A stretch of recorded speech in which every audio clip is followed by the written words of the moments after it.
Quel est donc ce drôle d'animal? Oui, c'est un poisson. Non, ce n'est pas une raie. C'est un requin. Un requin qui a sa bouche au bout de sa tête. Ses branchies sur le côté de son corps et une séparation entre sa tête et ses nageoires pectorales.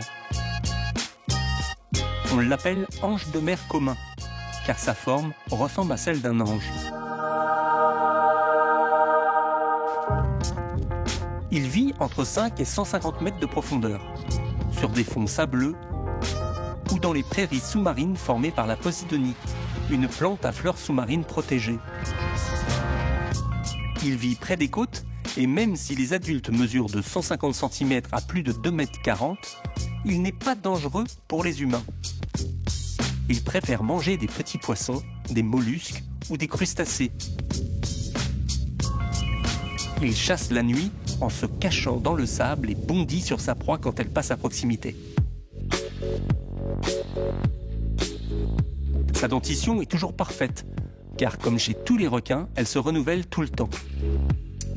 L'ange de mer commun est ovovivipare.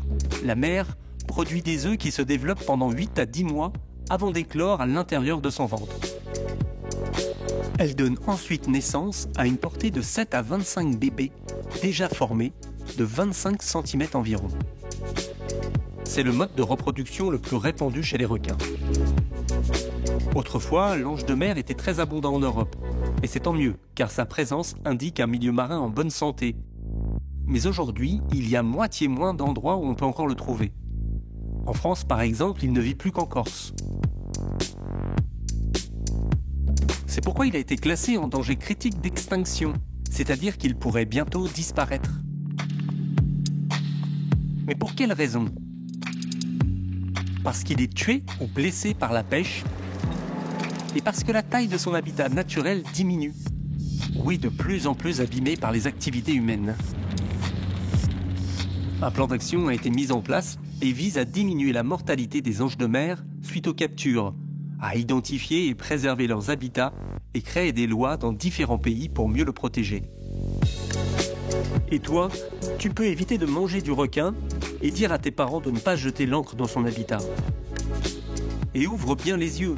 Si tu le vois sous l'eau, tu as sacrément de la chance, alors note bien l'endroit. Fais une photo et partage tes observations sur ce site. Merci pour ton aide.